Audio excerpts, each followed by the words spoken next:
biggest evolutionary leap that we have ever experienced in our history. And you share these words, do not fear. And so many people are afraid. So many people are afraid right now. I continue to tune into that this week, just this true existential fear. Will we survive this time? What will it take to survive this time? Can I survive this time? And the thing that I continue to return to is that all that lives in alignment with the natural cycles of Gaia, of this planet, our home, will be protected. All that moves in opposition to life on Earth will crumble, will die, will become the compost that we will use to plant the seeds of this new Earth, this new world that we're moving into, which is a part of this world. It's not a separate planet we're moving to, it's right here. We're building it with our own hands and our own minds. And it's not an unfounded question. The fear, the existential, obstacles, aggressors are very fucking real. It's not to minimize the sorrows, the true effects that these larger regimes have trickled out into us. But it's also our call to action. It's our call to embody almost the archetype of the warrior, but in the way that's like the wolf mother.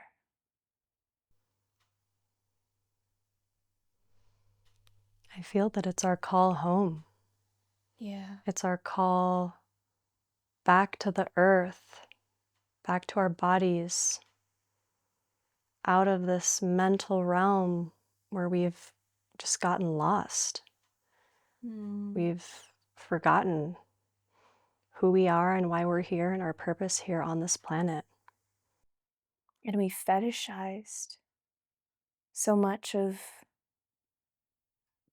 many communities, whether they be scholarly or more metaphysical, have fetishized, have exalted the mental sphere over the physical dimension. And that in and of itself has created a real damaging polarization, a false hierarchy.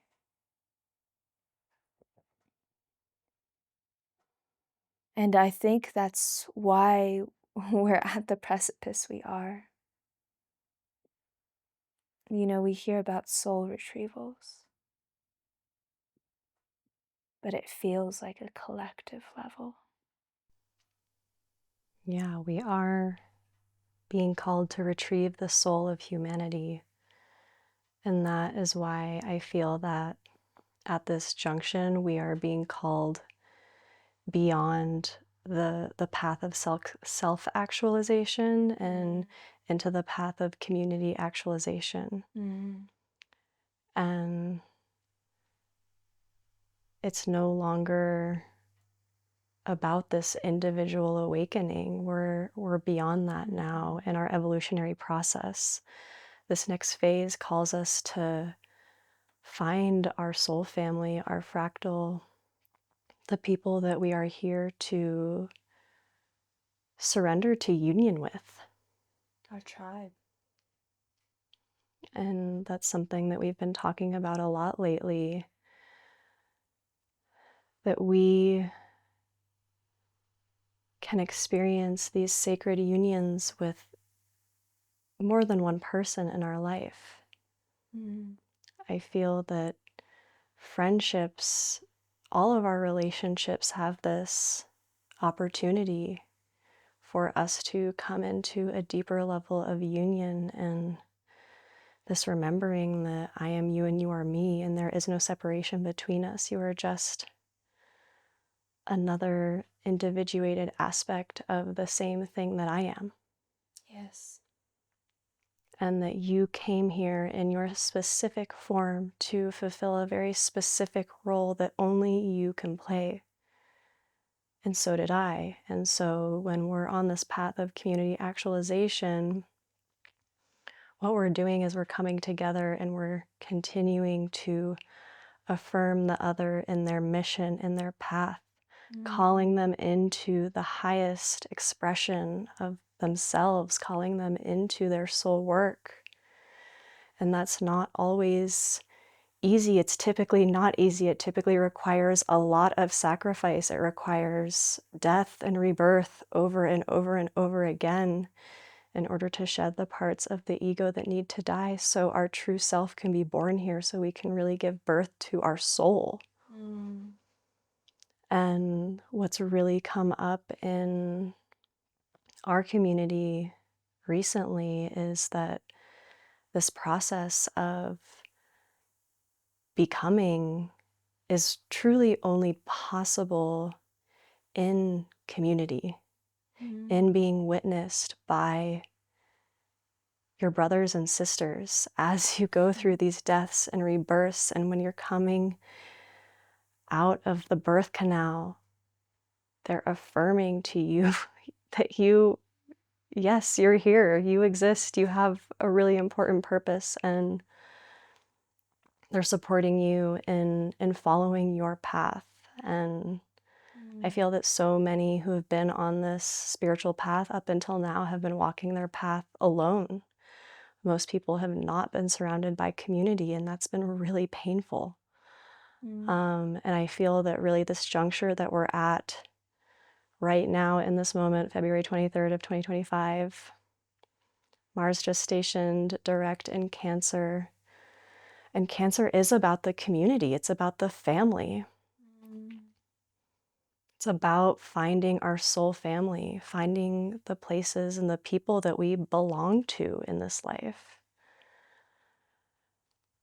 And I truly feel that when we do that, everything else just happens. We don't have to do anything. We're just like being ourselves, and there's a way that community continues to hold us in place in a sense. Yes. And that's part of our intention in creating these platforms and creating these spaces, is to connect with more of our community and our fractal, the people who are here to listen to this message. If you're listening to this message right now, then it's for you. You are a part of this. And that's why we don't need to fear. Of course, it'll emerge, right? Anytime we are dancing with the unknown. If you spend a night in the forest and you haven't felt the fear, have you really been there? Because what happens when you feel fear, but you are not paralyzed by it, you pull upon the well of your courage. You show yourself how truly courageous you are. And so this threshold, with its many challenges, right? It's demanding sacrifice, as you said, in order to find oneself within an interdependent ecosystem. There is a huge degree of surrender to what is one's truth, not what one wants their truth to be. And the thing about what we think we want to be, it's layers of conditioning, of illusion that have been placed on top of one another. And so you can think of the Russian nesting dolls. You allow yourself to die. You allow that person who wanted this and thought that they would only be happy with X, Y, and Z of conditions, you know, the perfect job, the perfect partner, the beautiful house, whatever it might be. And you allow them to die because you realize that those might not actually be your dreams. They are the dreams that you've been programmed since the day you were born, since when you were still in utero, when you were in the belly of your mother. Those are the things that you've been programmed to believe would bring you happiness, would bring you safety. And so when that mask moves on, right, when that ego first dies, it's often the hardest blow. Because you realize that everything that you thought you knew, that everything you thought you wanted, that paved path that you knew where you were going, you can no longer walk in honesty, in integrity, and in truth. And that can be devastating. And when that happens, you pull upon your courage. And you pull upon your community. And so the next layer of the doll, you know, then has to unfurl. And it keeps revealing itself until you get to the core, to your true essence, to your true dharma, for being incarnated here, for the work that your soul truly came to do. And you realize that it wasn't any coincidence that you were incarnated here at this time, at this precipice, at this foray into the unknown. There's no coincidence. You are here because that's what you needed to show up for. And you have a critical role to play in this ecosystem that we are co-creating. The health of the ecosystem is dependent on every organism playing its part. Every organism. And so there's refuge in this. There's affirmation in this. There's purpose in this. There is a reason to want to see a better day rise. There's a reason to want to wake up in the morning because you know you have a purpose and it is key to this land's survival, at least with humans on it, right? It's vital to the ecosystem. Yeah. And I like to really remind people that you wanted to come here. You were not forced to come here. We feel so victimized by life and our life circumstances and just the state of the world. But the truth is that we wanted to come here for this. We were excited to come here for this. We were honored to have the opportunity to play a vital role in the evolution of humanity as humanity moves through this major evolutionary shift that we've never experienced before. And to me, what's helped in my life and my process is remembering that I came here for a very specific mission that only I can fulfill. And so it is my duty to remember very specifically what that mission is, what role I committed to playing in this life before I came into this plane. That's truly all that we have to do. Remember who you are, remember why you're here. What mission did you sign up for? Who are the people that you are here to fulfill this mission with? That's it. It's very simple. We like to overcomplicate it, but it's actually profoundly simple. And that remembering is activated through community, through finding your people, your tribe, your fractal, and surrendering to the magic that wants to move through you, through the community, what wants to be co-created through this group of people that you find yourself with in this life, right at this moment. And maybe some of the people that you find yourself with at this moment in time, you're like, oh, I don't know. I don't know that I'm here to co-create these things with them. Okay, well, listen to that. Maybe there is some death that needs to come to the relationships in your life. Maybe you're needing to let go of relationships that have been comfortable and kept you feeling safe, but also kept you confined in an identity that is not you. It's scary to let go, but we have to.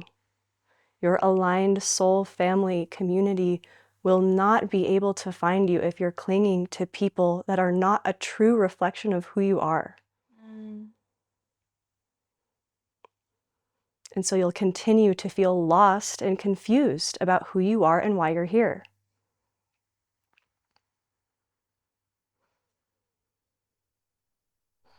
And so this is an invitation to sit with this message. What is ready to die in your life? What needs to be offered to the alchemical fire? I love that, because when you put something in the alchemical fire, all of the density, all of that which obscured the gold is removed. And you realize that when you take off all of the masks, when you untangle yourself from the illusion of separation, of division, of thinking that you and I aren't the same thing, that you or me and this like salt lamp or the candle or the fire or the painting, we're not from the same source. When we dispel that illusion and we realize that we are all emanations of the same unified consciousness that is vibrating through all and whose resonance is that of divine love, we are resourced. We are so resourced. And like you said, there's an easefulness that we are suspicious of. Yes. Because why would it be easy? And the thing about it, to me at least, we came down here with a degree of amnesia. Everyone has different degrees. To learn from duality. This is the realm where duality is the master, where polarity is the governing force. The misnomer, the illusion of it, is understanding polarities as understanding opposites as isolated entities that don't exist on the same spectrum. So when we talk about fear, for instance, rarely do we talk about its opposition resting in faith or trust. Rarely do we teach our children, do we teach ourselves, have we been taught that if we are operating at a state or we are feeling a sense of fear, that means that faith is also on that same continuum and we have the capacity to turn the dial, to change the resonance from the density of fear to the spaciousness of faith. From the density of anger to the spaciousness of acceptance, from the density of disconnection to the spaciousness of connection. And it's in that skillfulness that we are able to remember that we chose to descend here to challenge ourselves, to learn through polarity, to be able to be in this realm where we have these clear entities of evil versus good. We've been conditioned from the beginning by stories, by movies, by experiences in life that we can easily put into bad buckets and good buckets and think that they are fundamentally different when they are fundamentally intertwined. And so liberation is existing really at that skillfulness of reconciliation. And reconciliation is remembrance. Yes. And so we can't truly join in interdependent regenerative systems without remembering, without reconciling, and without dying. Especially for us Westerners, the ego is so fucking strong. It is a flame that we have been taught to fan since birth. Our identity is everything. Who we think we're supposed to be, our values that we think mark success, right? In this day and age, it has a lot to do with wealth and fame and beauty. And you know what's so interesting?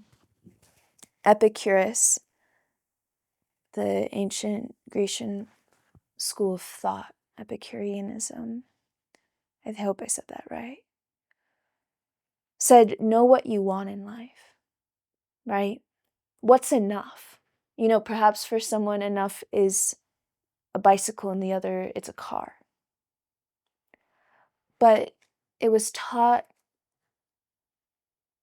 do not desire fame, beauty, fortune, because you can always have more. If you want to be beautiful, you can always want to be more beautiful. If you want to be rich, someone's going to be richer, you know? So like there's this constant grasping or grappling. And it's interesting because now that I think about it, those are the dominant values that I see permeating media. And it's perpetuated by these platforms that have distorted our minds into supporting the illusion. Because what happens with beauty, fame, fortune, those are the quickest ways to cast separation, to affirm distinction. And so this call to action of forming interdependent communities is especially hard for a mind who's been conditioned to value these things. Because it's asking you to surrender the ideas of what happiness is, what respect is, what will show you that you're worthy, that you are loved. All of these external conditions that even when you reach them are fleeting pleasures. You have to abandon all of that in order to be revealed to yourself. And that is not easy for a lot of people. But if you're listening to this message, you probably hear some form of the call. And you're ready. And you're ready. You would not be listening to this message if you were not ready.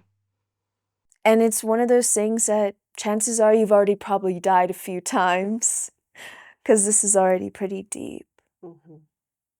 But it's really key in being able to figure out, where do I fit in this ecosystem? Where is my hand the most useful? And what do I value? Yeah, and what I do love I that you value? bring in the value piece. Because if you don't know what you value, you will be valuing these things that you've been conditioned to value. Yeah. Society will tell you what to value if you don't create your own fucking value system. The other night I looked at the stars. We live here in Santa Fe, New Mexico, and we have the most gorgeous, crystal clear view of the stars. And to me, that is living in luxury. Not having a fancy car or a 4,000 square foot home.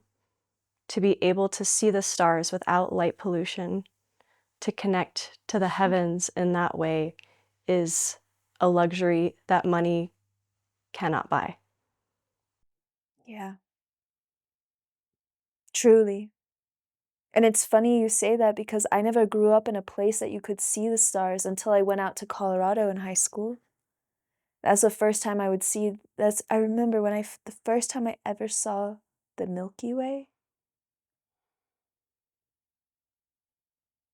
I was simultaneously in abject awe, and I felt a kind of fury as well, because I was like, how the fuck have I been kept from this my entire life? Yeah. No, but like truly, like this is the blanket of my ancestors. It's your birthright. Yes, and I've been cut off from it. I've never been taught about the constellations. I haven't been taught about these things. Like, and then it was like, but then my parents as well have been cut off from it, and their parents, and you know what I mean? It was this kind of like, oh wow, we've really bought into the illusion that it's worthwhile to live in a city with light pollution. Yeah. You don't even have to be somewhere very populated. You just gotta be in town, you know? Yeah. Like, that's the thing. That's the kind of like scary thing. Right. It's not really scary, but it's to be aware of. It's to understand, what do you value? And in this example of not being able to see the stars, we're disconnected with where we come from. Yeah. The stars are our home. And so when we can't see them, we forget that they're there. We don't even know that they're there. That's exactly it. I didn't know. I didn't even know that that's what was resting behind the obscura. You know? Like, there was quite literally an illusion cast over the sky to separate me from the heavens. And maybe I'm making it more personal than it is, but it felt really fucking personal when I was a teenager. And I think it's interesting that the thing that obscures us from the truth is light. Well,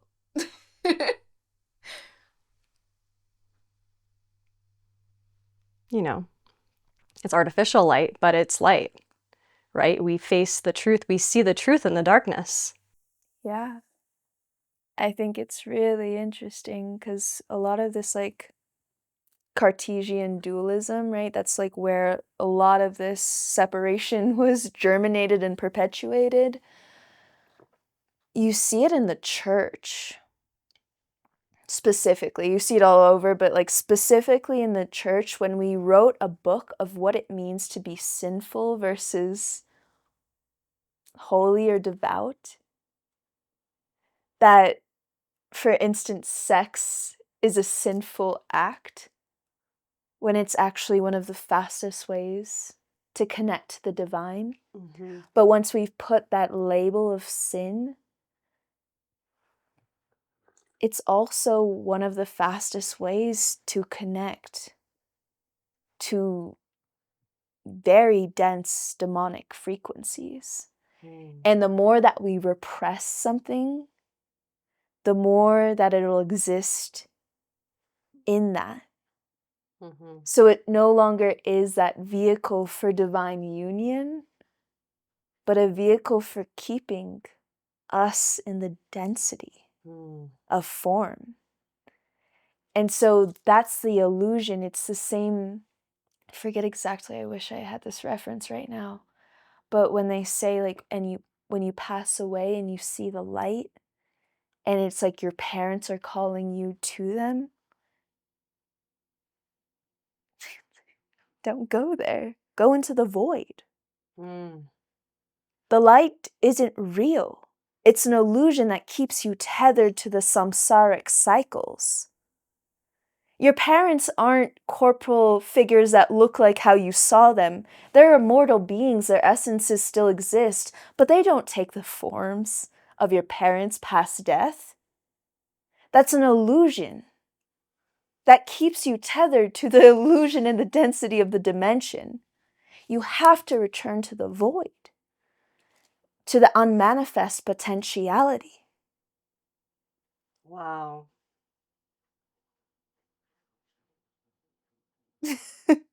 So yes, the light is the thing that obscures us at times. Mm-hmm. It's the distraction. It's the distraction. The distraction from the truth.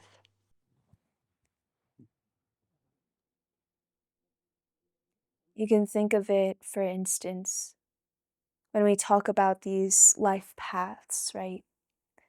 And so, for instance, in a tangible way, I wasn't sure what I wanted to do. But then I realized, oh, I want to be an interior designer.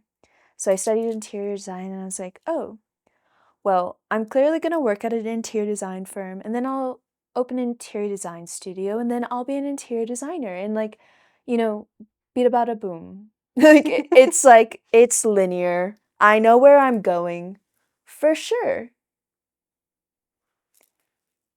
And it's hilarious. It was so funny because I really fucking tried. And by really tried, I mean I had a few internships that were 3 months long, and I was like, I will never do this. I will never do this. I'm crying on the metro in New York City. No one gives a shit. This is awesome. I don't know who I am.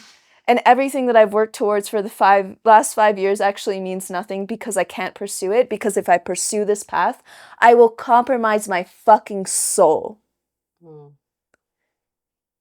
And that truth had me bawling on the J train at like 11 p.m. on a Tuesday night after I left my friend's cacao ceremony in Brooklyn. And I was like, oh, this is a door. I need to go in. And that was the paved path of what I thought, the timeline that I thought I was supposed to follow. It was the thing that was, promising security and comfort and predictability and like a steady growth arc or something. I don't know. But my first teacher, Francis, who you know well, told me, if the path is paved, it's not your path. Oh, such a good one. And, you know, I've really taken it and run with it. I've told her otherwise. She's like, that's not totally what I meant, you know, but in the sense that I really feel like I do believe that if the path is paved, it isn't yours.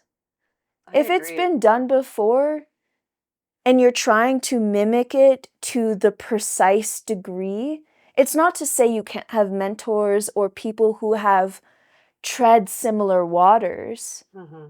But your path is distinctly your own. Yes. Your purpose is distinctly your own. And so if you are on the paved path of what you thought you wanted, what your parents thought you was best for you, what your family, your friends, your partner, whatever it was, challenge yourself. Pull upon the well of courage that is resting within you, that is ready to be called upon, to know thyself. A life that we've not investigated, that we've not probed, is one not worth living. I forget who said that to that extent. So it was either, you know, Socrates or Plato or someone. Or the unexamined life is not worth living. I think that's the quote. And it's in the true examination that we dismantle the illusion. I want to share one quick thing before I pass the stage back over. But I have a friend, Pluma, in the Yucatan that my dad found through, I don't know, every loop and hole to find a conscious tour guide. Truly, my father went out of his way to find this man who had no social media presence or phone number or anything.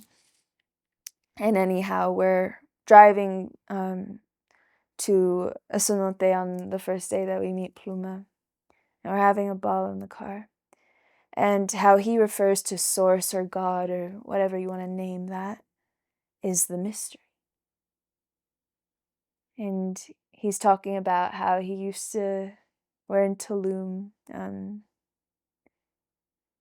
Where is it that's like the near airport that's quite, it's not Cabo, it's, whatever, doesn't matter. Anyways, he was a huge like hotel manager, was like partying every night, had all the women, you know, it was like all this. And he was like, it destroyed me. It's the thing that thrust me on my spiritual journey. And he was talking about the mystery. He's like, some people are just swimming against the mystery. They're trying to get to a place that they think that they'll find happiness. And that was like his experience, right? Being super successful, having the car, having the girls, like whatever it was. But it was empty. It sucked his soul. And so to me, that's swimming against the mystery. You're actively pushing against life, trying to move the way that you think is correct, but will breed not only discomfort and perhaps feelings of purposelessness or depression or, you know, something is eluding you, but it also breeds illness. Truly, it breeds illness. And so then he was like, well, some people go with the mystery. You know, if you think of it as a river, they go with the flow. They're not swimming against it. They're going with it. And I was like, oh yeah, I mean, I hear about it all the time, right? My dad, be in the flow. My dad, for context, changed his name from Bill to B, so that when people addressed him as B, he'd remember to be here now, or be in the flow. Anyhow, I was like, oh yeah, I'm familiar with this, you know? But then it was interesting because he said, and then there are those people that swim. with the mystery, that are actively moving with it. Ooh. And I was like, wait, I've never heard about that. I've heard about the people who are going against the river's current, and I've heard about the people who are going with the river's current. What do you mean about the people that are moving with it? Give me one example. He said, when you come upon a circumstance where you feel fear and you pull upon the courage to continue, that is dancing with the mystery. That is moving with the turbulence. That is not just allowing the wind to take you where it wants to take you. That's not pushing against it and saying, how could this happen to me? That is complete fucking surrender. And then courage to say, but I am going to get through it. And I'm not going to be passive. And I'm not going to cling either. I'm going to be supple but courageous. Brilliant. And I feel like that path of not only surrendering to the wave, but actually getting on the fucking surfboard and riding that wave to shore. Yeah. That is how we unlock our quantum power, our superhuman power. This is what everybody's talking about, timeline jumping and quantum leaping. That's how you do it. That's it. You get on the fucking surfboard and you use your own internal guidance system, Your authority, to move with the wave, to dance with the wave. And that's going to take you all the way to the shore. So as I'm writing this card deck, or this, it's going to be a book first, I was writing about the ocean. And a few summers ago, I was in Costa Rica visiting my friend Alize, and she was out surfing, but one of her friends was just injured. So she was sitting on the beach with me. It was like a swell that a beginner as myself could not go in. And this girl, I can't remember her name, was saying, the ocean will teach you how you handle fear. Are you fighting against it? Yeah. And when you're fighting against it, you're gonna drown. You're gonna die. Yeah. And that's it. She was like, the ocean is so fucking powerful. It's a source that holds more power than we can truly cognize, you know, that we can truly conceptualize. And so when we are in the ocean and we are vulnerable, right? Because we're not beings, we don't have gills, we don't have webbed hands and toes. We're not. Speak for yourself. Yeah, right. Sorry, I forgot mermaid. Well, let's just say for me, you know? Yeah. But truly, like, we're not built, we're entering an environment where we are automatically surrendering control. And so it's one of those things that you see, like, what's motivating it, you know? Sometimes it's just like someone's an adrenaline junkie and they're like, oh, fuck it, you know? Like, but then other times it's like this true self-mastery. Like how I've seen my friend learn how to surf, she's fucking brilliant. And it was from this self-mastery of facing fear and showing up every single day to prove to herself she had the capacity to dance with the mystery.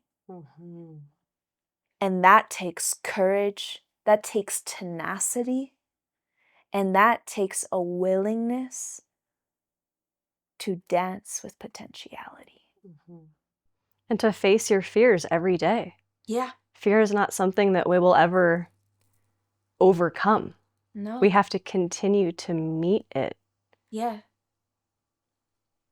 Absolutely. And that is part of the daily spiritual practice. That's part of the devotional practice. Absolutely. Showing up and facing that fear and doing the thing that you know you need to do, even though you're fucking scared. You do it anyways. Truly. And when you do that, wow, life opens up to you. Mm-hmm. And I would argue we can do that, sure, in external reality. Like we can go into the surf. But it's also so much about our internal landscapes and the things we are attached to, our identities, our belief systems, our limiting beliefs, because oftentimes we are way too perturbed by our own bigness and our own potentiality and our own sacredness and our own capacity to love unconditionally. Because we're attached to the greed, to the division, to the gossip, to whatever it is. But when we can meet that fear, as you said, when we can be stripped of all that makes us up,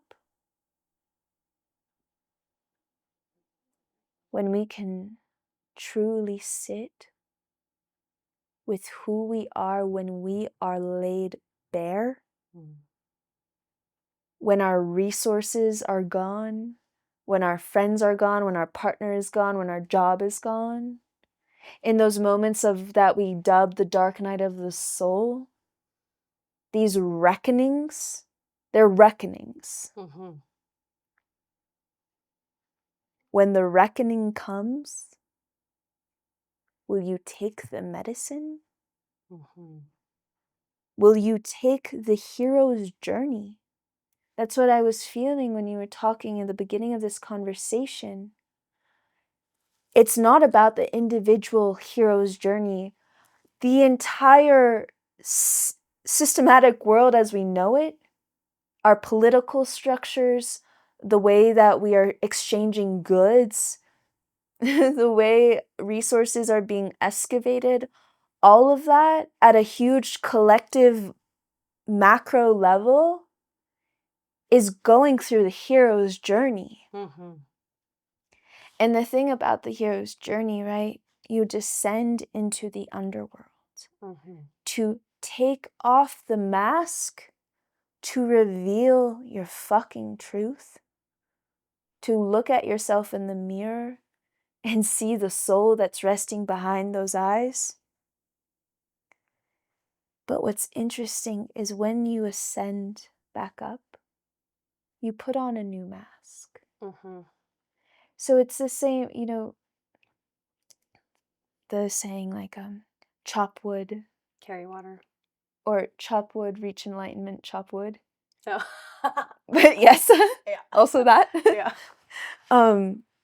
In that understanding that like chop wood, reach enlightenment, chop wood. Yeah. It's just that you're able to wear a different mask, but it's not like a mask that's obscuring the self. You're able to embody that facade or that being, to embody that role. The understanding to me of the mask is that point of differentiation, because when you go into the underworld, you are going into the void, you are going into the realm of the unmanifest, where everything is simultaneously possible and non-existent. So there's a complete unfurling and of the self. So by virtue, when you ascend back up, it's like the seed sound. It's a differentiation. You are back into the world of form. You are back into a differentiated physical form that distinguishes me and you, with the fundamental understanding that we are all part of the same source consciousness and we are absolutely intertwined. But we are source material experiencing itself. The reason that we exist is because source wanted to experience itself. We wanted to experience ourselves. Exactly. We wanted to experience ourselves. We wanted to see what would happen if, hey, what if for a moment we appeared to be divided, we differentiated, so then we could interface. Mm-hmm. So then we could challenge each other through the, illusion of duality, of separation.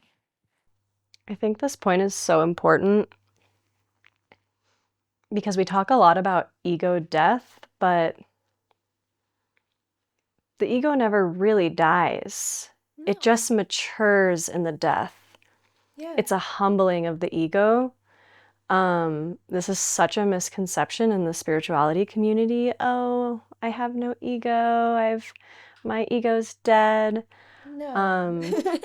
And it's like, no, in order to be a human here, the ego is the part of us that helps us interact with the world. Yeah. And that was a really challenging part of my process, was coming back after that death and like coming back into a new relationship with the ego, a healthier relationship with the ego. Yeah, because it's easy to vilify it, right? It's easy to be like, oh, if only I didn't have an ego, then this, right? It's become a scapegoat in the spiritual community. It's become armor in other communities, But the thing, our Qigong teacher and Yin martial arts teacher, a woman named Jay, when I was practicing with her a few days ago, she had us do a form that was emerging from winter and putting on the new ego. Because in winter, we're meant to die. Mm-hmm. If you haven't died in the winter, then like, have you been in the winter? Truly. So when spring comes forth, you bloom again and you put on a new mask. I don't like the word mask. I wish there was a better one. Mm-hmm. You fill in the blanks. Please let me know a better word. But this new identity, yeah. A truer identity. Yeah. The one that was kindled in the flames of your death. It's a continuously refined, metamorphosizing self. We are multi-dimensional, multifaceted, beings. And so much of our culture has been conditioned around clinging to the same circumstances to find safety. Like, we think that we need to have that security around permanence. Mm-hmm. But that's the greatest illusion of all, because we're impermanent. Not only in our physical form, having a consumption and a death, but there is no self affixed to the sands of time. There's no self. It's a Buddhist concept. There's no self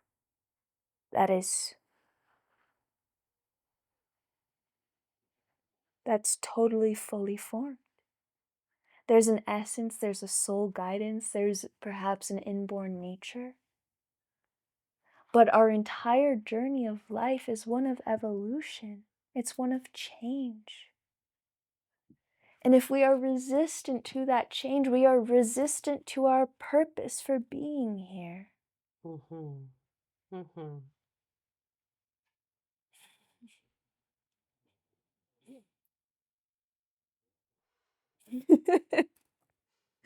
I love you. I love you. I